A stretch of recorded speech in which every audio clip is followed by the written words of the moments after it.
All right, here we are. We are at RSA Conference. Vivek, you made it. A long journey and a long flight. Long journey for SquareX to get to this point, right? Absolutely. And a long flight to get to San Francisco. It's great to have you here. I really enjoyed our chat the other day, and I'm excited for our deeper dive. We got the origin story of SquareX the other day, and I want to get into more of some of the issues that organizations are facing and how SquareX can actually unfold and invigorate a secure browsing experience for folks, right? That's what we're going to talk about today. So thanks everybody for joining us. I'd like to introduce Vivek from SquareX. Maybe a few words, Vivek, for those who didn't hear the last one. Go listen, but who's Vivek? What are you up to? So thank you so much for having me on the show. Super excited, I guess, me, the rest of the team, everyone. I think putting a booth at RSA is no easy feat. Right. And especially when you're already, jet lagged, 16-hour time difference with Singapore. So hopefully I'm still wide awake and I'm going to give you great answers. But yes, super excited. I'm Vivek Ramachandran. I've been in cybersecurity for the past 20 years, 10 years as an entrepreneur, built multiple companies and sold them. And now here we are, SquareX, be fearless online.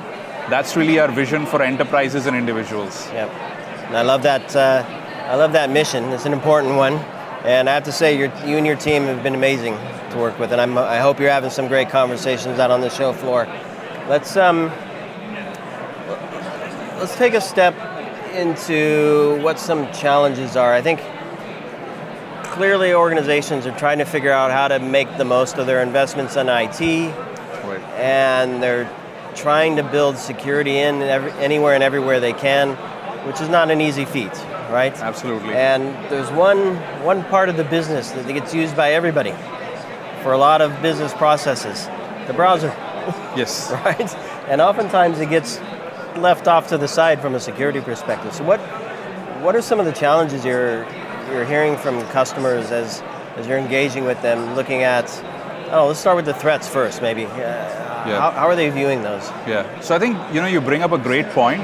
The browser is the most used enterprise application today, but the least secured one. And if you think about it, your average employee is spending over 90% of time in the enterprise on the browser, using SaaS applications, both internal and external, and also doing a lot of his personal work because, hey, we are in the world of hybrid work. Exactly. And this is really where what organizations have realized is now attackers are targeting people when they're online, and a lot of attacks pretty much live and die within the browser. So I'll give you some examples. Please, yeah. So imagine a spear phishing attack where someone goes ahead and sends emails to your entire Salesforce, having them click goes to a Salesforce replica website, which is a phishing site, and those credentials get stolen. Now at this point, your endpoint security absolutely has no clue. Because no visibility into that. Exactly, no visibility. Your cloud security gateways unfortunately also don't help most of the time. And this has become a very big blind spot for organizations where finally the way the attack is discovered is the credentials end up getting used. Data gets leaked and they're like, oh, Rob, what did you do? Right? Where did you give these credentials out? Right. And the employee doesn't remember or doesn't want to remember. Right, more likely.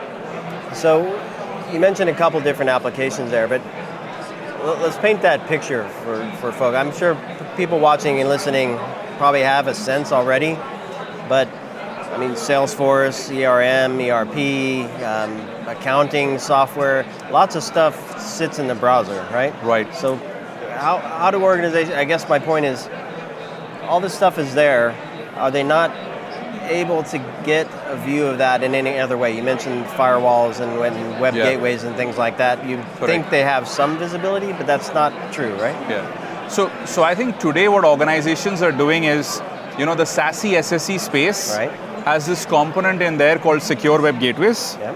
And a lot of larger organizations are using them. But what are secure web gateways, right? SWGs, as they're called, are really SSL intercepting proxies. And what they end up doing is all your organization's web traffic ends up going there. They try to go ahead and monitor just looking at network traffic of HTML, CSS, and JavaScript and they're trying to infer application layer attacks. So you're already seeing that this is bound to fail. Now, when these things were invented, a decade back and beyond, at that point in time, websites were simpler, browsers were simpler, applications were simpler. But in today's, world where you have progressive web apps, rich apps, thin clients and whatnot, I think SWGs, unfortunately, are failing in a very big way. First of all, in detecting, most client-side attacks like UI redressing and whatnot. And one of the things that our team has discovered, and we plan to put it out at DEF CON and Black Hat, is really last-mile reassembly attacks, where attackers could go ahead and even obfuscate, regular malware, sites that these SWGs have been detecting for over the past decade, and smuggle all that in, completely breaking down those defenses. Interesting. So through the browser? Everything entirely through the browser, because the browser is a computing machine today. Yep. So talk to me a bit about, I don't know where I want to go next. Maybe, I always look at the operation, because to have that view in the security team, you need to partner with other organizations, right? So HR and finance and whatnot. Putting the controls on some of these applications through the web browser requires an understanding of how they work to some degree, I would imagine. And applying the configurations and the controls in a way that enables them to do what they need to do. Right. But monitors for the bad activity, I guess, is the best way to put it. So how do you work with organizations to make that connection for them? Yeah, great question. So I think almost all organizations end up using, Chromium, Safari, Edge, one of these browsers. And what organizations can do is convert them into managed browsers. Okay. And what that allows them to do is centrally go ahead and, push policies on the browsers, extensions and things like that. Now, today's state of the art is pretty rudimentary, so you can block some stuff, install some stuff, and that's about it. But as an example, if they worked with somebody like SquareX, what they can do is deploy a browser extension, and that browser extension ends up monitoring every tab, every window that you're opening in the browser. Okay. Looking at DOM events, which is, on a browser, every single website is represented as a hierarchical data structure called DOM or document object model. Right. But by monitoring changes to the DOM, by monitoring changes to the browser events, irrespective of whether it is Salesforce, Google Apps, your Azure, kind of like online, you can go ahead, deeply integrate and understand what is happening in each of these applications. And that way, when finally an attacker is pushing you a phishing site, a spear phishing campaign, a multi-channel campaign where he's trying to have your employees download ransomware, we can go ahead and detect those minute changes, classify them as malicious, because we are running detection algorithms in the browser itself, and then block that automatically.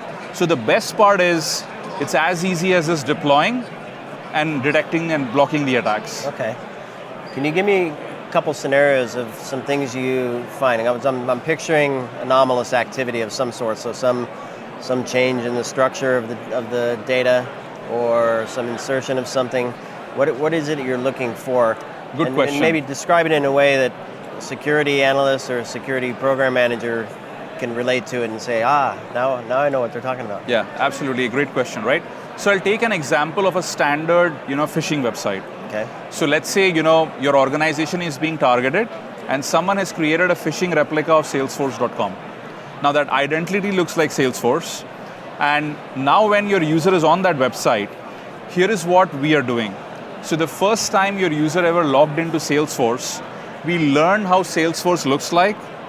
We basically even go ahead and create a k-anonymity hash of the credentials that you're entering. So that kind of like a fingerprint. Yes, so it is basically a fingerprint of the site and fingerprint of your credentials. Okay.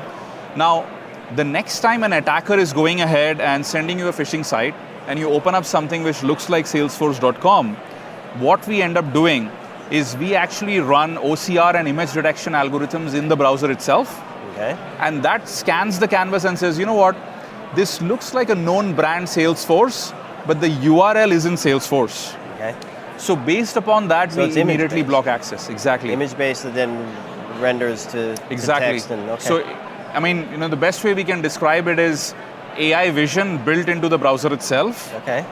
And the moment we see that matches a brand that your organization uses as a SaaS website, we can immediately detect and block it. Not just that, we can send that back to your enterprise portal and do auto remediation. So the next time any of your employees is kind of targeted by the same bad actor, even before they open the site, everything gets blocked. Okay. So is that a fingerprint-based policy then that? Yeah, that gets that's a great question. Okay. So what we do is, once let's say we are deployed in an organization, from their, Okta or whatever they are using to single sign-on into all the enterprise apps, we can automatically create that list of enterprise apps. Okay. And on our server side, we go crawl them, and we create a machine learning model which understands and captures the fingerprint essentially. Okay. And now that gets deployed on every browser of every employee in your organization. So this way we already know. Match it with the credential Exactly. one as well. Okay. Exactly. So based upon that, we already know what our known good websites look like for your enterprise SaaS and internal portals. And anytime there is a deviation where a bad actor is trying to get you to a phishing site looking like something similar to that, we can automatically detect and block. Very cool. So the image, I guess once you have that, the fingerprint's the fingerprint. Right. So there's not much impact on the user experience in that sense. Absolutely. That's a very good question. Yeah. So, what we do is if you look at an average browser, I mean, people have 20, 25 tabs open with one active tab. Yeah, I mean, all of us are guilty of that. And that is really where, by deploying our algorithms as WebAssembly, and WASM or WebAssembly is a technology which allows you to kind of run heavy-duty code, but with native speed, with very little, to almost zero penalty on the user experience and the browser. At the very same time, what modern browsers do is, for your inactive tabs, they start putting those threads to sleep. So in reality, the sheer amount that you're monitoring is a lot less than what one would believe, pure face value. Interesting. So one of the things that comes to mind for me is the fact that nothing's static. Yeah, absolutely. So that fingerprint is there for, I don't know, maybe that instance and the instances around there for the next hour maybe. But we know some organizations, Absolutely. like CI/CD every 10, 15 minutes even. Very good question. So how do you keep up with that kind of stuff? So what we do is, as we detect changes, we start learning those changes, and we make sure that we sync it across the organization. Okay. And so a compromise of an app then. Yeah. So how do you do? There has to be some analysis of the change made to recognize that it's not a legitimate new refresh from Salesforce or whomever, and that it has been compromised by, or I mean, we can look at, maybe it's not a web app, but SolarWinds is a compromised thing we all trust, right? Yeah. So I'm just wondering, from a browser perspective, how do you make that assessment? Yeah, that's a very good question, right? So as you can imagine, just by looking at a website, it is impossible for us to immediately figure out what change is good or bad. But if you think about it, finally when an attacker is injecting his malicious script, his primary intent is to steal something from the user and send it back to him. Okay. And really that is what we are looking at. So it's the activity, got it. Exactly. So the idea is that anytime we think that there is malicious activity where now for some odd reason, Salesforce is opening up a screen which is really sending form data back to a third-party website, we immediately know something is fishy over here. Got it. So finally, for the attacker to get something useful out of the victim, he has to go ahead and expose, something which sends back to his server, something where he's probably loading it from, a third party. So all of those telltale signs allow us to figure out that, look, this isn't really Salesforce, and this is probably something injected into Salesforce, which is trying to phish, trying to probably get the user to a third-party website, and all of that is really what our algorithm can detect. Right. So, talk to me about the team now, because I think a lot of organizations rely on the firewalls and the gateways and the filters and the whatever else that's usually at the perimeter, looking at this stuff coming in, maybe going back out. Maybe, well, certainly they're looking at endpoint logs, which can't always capture the application-based stuff. I think we talked about on our preview event that a lot of desktop or endpoint applications are actually web apps. Right? Correct, progressive web apps, yeah. So to think that an endpoint can monitor all that stuff is not always accurate. So my question to you is the change in the way that the security team needs to think, perhaps, about this problem that they may or may not recognize that they have. Let's look at it from the program perspective. Setting up a program for monitoring, putting policies in place. How does that fit into the rest of the picture for them? Yeah, no, that's a great question, right? So I think all security is, people, process, technology, and there's a good reason we have technology as the third one, not the first one, right? So I think without the right people with the right mindset implementing the right policies and processes, it is impossible to use even great technology well. Right. So this is really where I think what organizations need to do is understand that the browser is a blind spot, and it is important to take that data and enrich that with both endpoint, SWG data and all of that. And that's the way they can actually end up getting full visibility. Now, without that full visibility, all they have is the fact that an attack happened with zero source attribution to how that ended up happening in the browser itself. So what we've basically seen from enterprises' perspective is really when we go and talk to people, the very first change they need to do is go ahead and deploy managed browsers, because all browsers are unmanaged. That's wild, wild west today. Good first step. That's the very first step. Yep. Because without that, if you deployed, a SquareX or any other extension, which could even monitor and do things, you know what? A rogue employee could end up just go ahead and disabling that. And for larger organizations, insider attacks is a very big problem today. Yeah. So I feel like just like you have managed endpoints, it is important to recognize that you need to have managed browsers. That transition is actually very simple to do, because all modern browsers are literally super easy to go ahead and convert into managed browsers. Once you do that, you can deploy us, and then you start to get all of that, absolutely rich intel data as to what your employees are being targeted with online. And once you enrich that, with endpoint security data, you have full visibility of how attackers are actually targeting your organization. Okay. Give me a use case, a story from a customer where SquareX has made a positive impact on their program, either identified a threat or an attack that maybe didn't get caught in some of the other places. So I'll give you two internal examples. Okay. Interesting examples. One is, we are working with a very large consumer company right now, which is very heavy on intellectual property. And their biggest concern has been that a lot of times their employees end up uploading documents, sometimes by mistake, to their personal Google Drive and not to the company one. Now, we know how rudimentary, I mean, we're guessing hopefully that was an honest mistake. Right, yes. And we know how rudimentary DLP is when it comes to just looking at basic patterns and things like that. Now, unfortunately, a large part of the browser is completely unmonitored, and this is a very easy way to actually go ahead and evade a lot of DLP today. So they came to us and they said, Vivek, how can you help us? How can SquareX help us? So what we do is, because we are a browser extension, we monitor events. One of the events that we can monitor is actually file uploads as well. Okay. So what we do, the moment we see that the user is trying to upload a file, the enterprise can apply a policy where they basically say that, look, either all files can only be uploaded to our Google Drive or our OneDrive, block everything else. Okay. So the very first week, they had us just monitor and not block, so that they could actually find folks who were repeat offenders. Okay. So then these folks were sent emails to and said, what, this is something you're doing wrong. Awareness training, yep. Exactly. And the very next week, they basically had us also apply block, so they could identify people who were still doing it. Okay. And that started fixing the problem internally.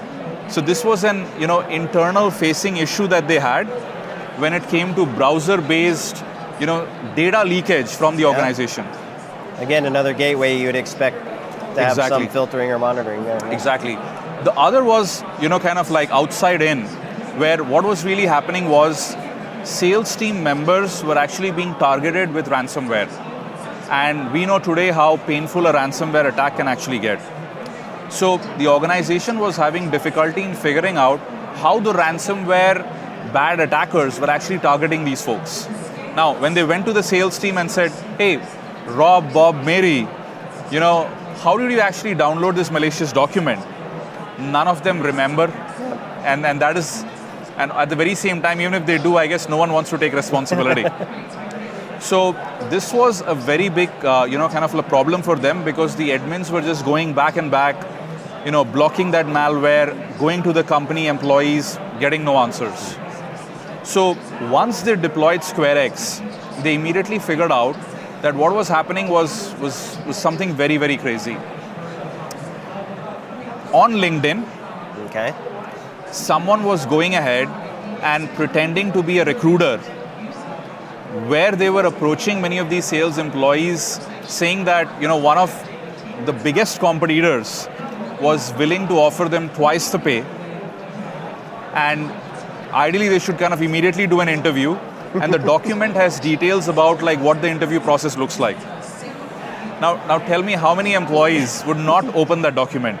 Just out of curiosity even. Yeah. Exactly. Yeah. So that document actually had a malicious macro, so that when you download and open it up, the macro executes, and it would download and execute the actual ransomware. Right.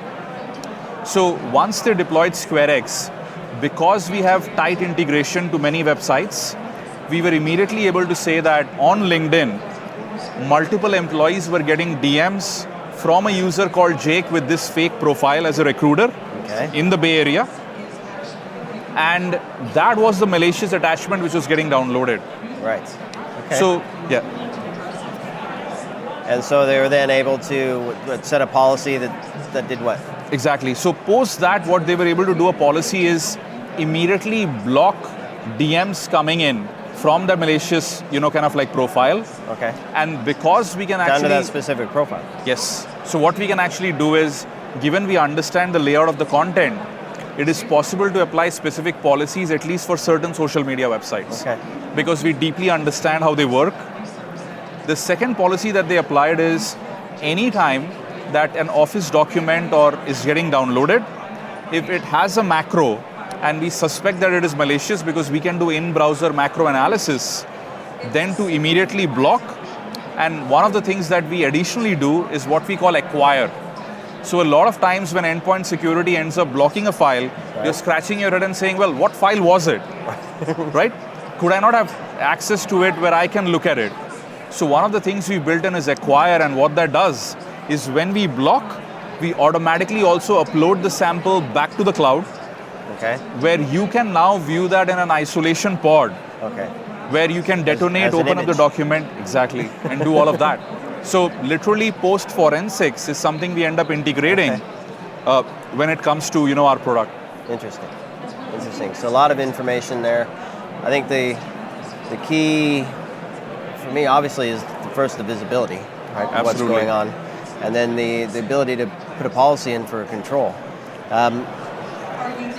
Final word as I think we're about to wrap here, Vivek. That's great stories from the customers. Is there anything you want folks to know that we haven't talked about yet in terms of getting started with SquareX and working with your team? I mean, you have a great research team, great R&D team, clearly building a great solution for folks. Talk to me about the engagement, the conversations, and how folks can connect with you. So I think what we love to do is kind of go in and tell people, go deploy SquareX for an entire month, no obligation, and see the visibility that you're getting. You don't need to deploy any blocking policies, any mitigation policies. Interestingly, what ends up happening is literally in a week's time, we get called back and they're like, hey, you know what? We never knew that these kind of attacks were happening. And this scares us today because, you know what? one of them could actually go successful and we could get hacked. So people immediately come back within a week's time and tell us, hey Vivek, we can see all of these attack graphs. We can see that multiple people are getting attacked. How do we resolve it? Okay. And that... Unseen stuff. Exactly. Unseen stuff. Exactly, because look, in security, if you don't have visibility, you as an organization, as a CISO, as a head of security, can't take decisions. Yep. So I think giving visibility is the first thing we do. And I think customers love that. Then they come back to us and say, you know what, now tell us how we can block it. And that's the way we've kind of like done all our engagements. Yep, I love it. I love it. Well, Vivek, it's been a pleasure chatting with you. And I appreciate you telling the original origin story for SquareX and allowing me to dig a little deeper to understand how it works, how companies are using it, and the benefit they're getting from it. Obviously, I would encourage everybody to connect with you, Vivek, on LinkedIn. No funny business there. And if you have SquareX, it won't matter. Get the visibility. Get the visibility to start, and from there you can actually take action. So thank you everybody for listening to this story from SquareX and Vivek, and I hope you all have a great RSA conference and get some clarity, get some visibility. Thank you everybody. Thank you so much for having me on the show. I mean, it's been an amazing discussion, both the first time when we talked about the origin story, and now when we kind of unveiled, kind of the superhero product for browser security at RSA. Got to protect the browser. Vivek, so absolutely. Thank you so much. Thank you. Cheers, everybody.